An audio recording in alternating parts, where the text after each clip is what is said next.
நீங்க கூப்பிட்டா காக்கா இல்லாத இடத்துல கூட காக்கா வந்துடும்ன்றாங்க.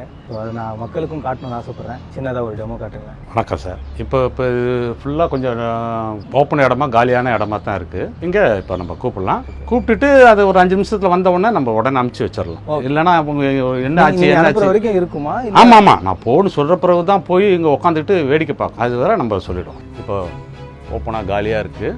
இப்போ எல்லாம் வரப்போகுது பாருங்கள்.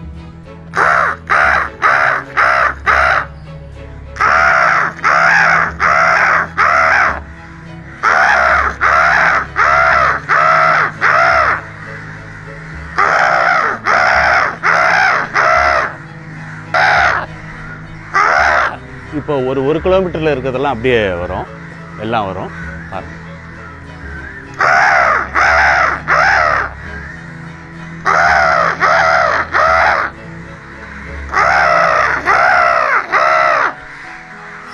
அது அங்கேருந்து லாங்கிலேருந்து வருது பாருங்கள். இது தகவல் பாஸ் பண்ணி அதெல்லாம் வரும். 1 கிலோமீட்டர் 1/2 கிலோமீட்டர் தூரத்தில் இருக்கிறது எல்லாமே வரும்.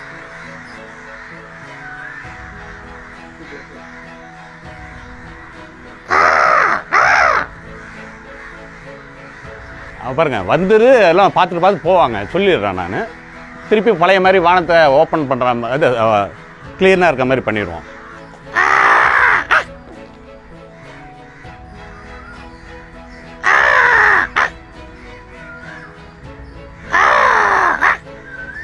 அப்படியே வந்தீங்கன்னா அந்த இதில் போய் எல்லாம் போய் உட்காருவாங்க பாருங்கள். அந்த டவரில் போய் எல்லாம் உட்காடுறாங்க பாருங்கள். இங்கே நான் போன்னு சொல்கிறேன் இல்லையா,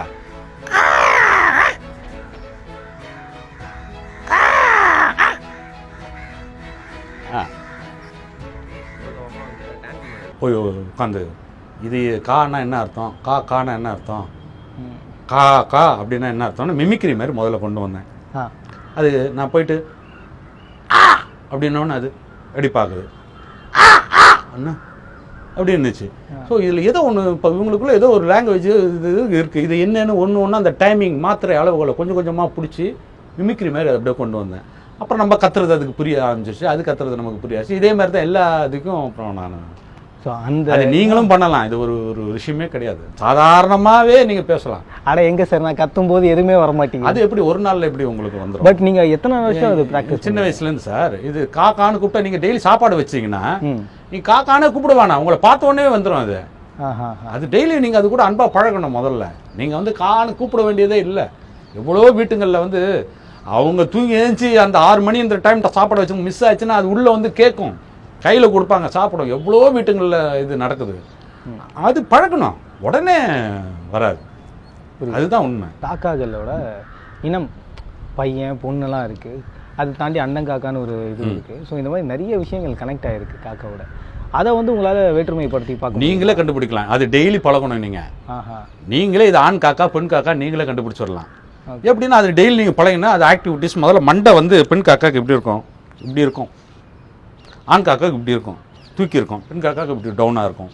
அதோட கர்ஜனையே வேறு மாதிரி இருக்கும். இப்போ புறாவில் பார்த்தீங்கன்னா ஆண் புறா வந்து கும்மாளிக்கும், கொஞ்சம் வேஜ் ஆன புறா தான் கும்மாளிக்கும்.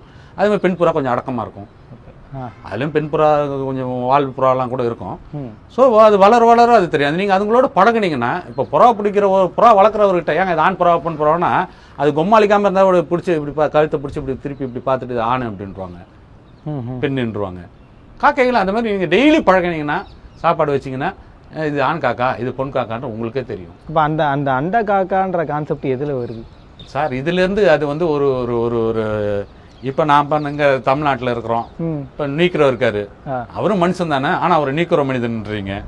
அது மாதிரி அண்டங்காக்காவை இதுக்கும் கொஞ்சம் மெச்சூரிட்டி உருவமாக இருக்குது, அவ்வளோதான். இது இந்த நார்மல் காக்கா அப்படி கத்துதுன்னா அது அண்டங்காக்கா அப்படின்னும். கொஞ்சம் அந்த கொஞ்சம் உருவம் பெருசு, அவ்வளோதான்.